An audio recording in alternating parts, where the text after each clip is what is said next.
Yo, what's up guys, it's King Sean here, and with the 29th overall pick in the 2025 NFL Draft, the Washington Commanders selected Josh Conerly Jr. out of Oregon, and this is a pick I was surprised by, I'm not going to lie. Like, the board fell really well.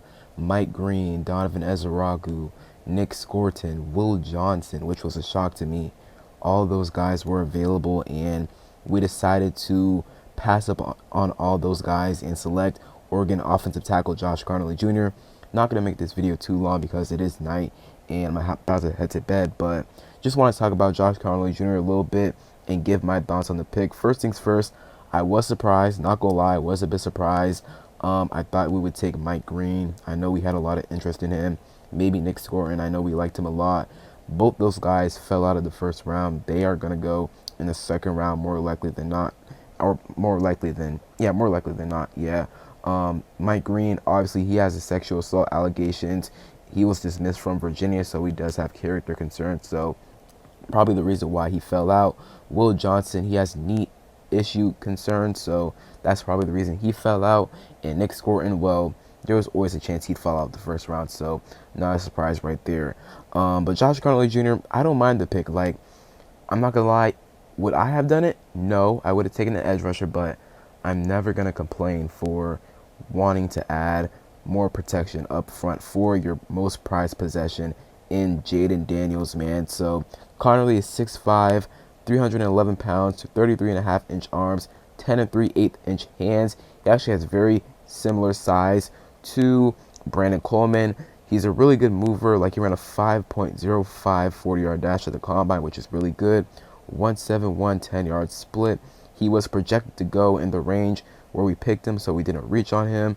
So once again, he's a very good mover, very athletic, does a good job of accelerating hard into downfield blocks. He's really good when it comes to blocking in the run game, in my opinion. Really good mover. So also, he did a really good job versus Abdul Carter, man. He held his own. He did not give up a single sack nor pressure when working against Abdul Carter. So that's something right there to take note of. Now, the question is, when it comes to Josh Conerly Jr., is will he slide in to right tackle? Will he start at guard? Like, where is he going to fit in? Because, you know, earlier this offseason, Dan Quinn said that Brandon Coleman, he's going to start off at right tackle this offseason, and then they'll go from there. Now that we drafted Conerly, where's he going to go? Because at Oregon, he played at left tackle his entire career, right? Started there his entire collegiate career. He was at the Senior Bowl and did take snaps at right tackle at the Senior Bowl and was pretty solid for the most part, minus a few bad reps to Mike Green and other guys as well, but overall was solid, right? So where's he going to go? Right tackle or guard, right? Now, Adam Peters did have his press conference after the pick. He said that Conerly does have the versatility to play both at guard and tackle, so that's one of the reasons as to why they drafted him. Also, he was their best player available remaining at the time in which they were picking, right? So again, I can't be so mad at the pick because you want to be able to protect your most prized possession in your franchise quarterback, Jaden Daniels. And, you know, I mean, just imagine if Conerly works out at right tackle, you would have Tunsil at left tackle, Coleman at left guard, Biotish at center, Cosme at right guard, and then Conerly at right tackle. That is arguably a top 5 O-line, at minimum top 10 O-line, man. So, you know, once again, I don't hate the pick. If I had to grade it now, and this may change, I might sleep on it.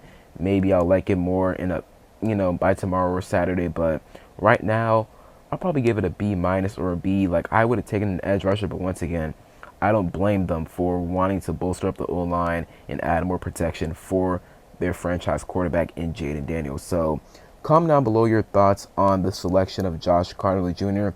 I know a lot of fans don't love it, but I'm just going to trust AP. I'm just going to trust AP. He's given me no reason not to trust him. So it was an insane night. A lot of guys fell out of the first round, like Shedeur Sanders, Mike Green, Will Johnson, other guys as well. So I'll see you guys for tomorrow. I'll make a video about some of the best players available on day 2 and We'll talk about those guys tomorrow. And other than that, it's been King Sean, and I'm out. Peace.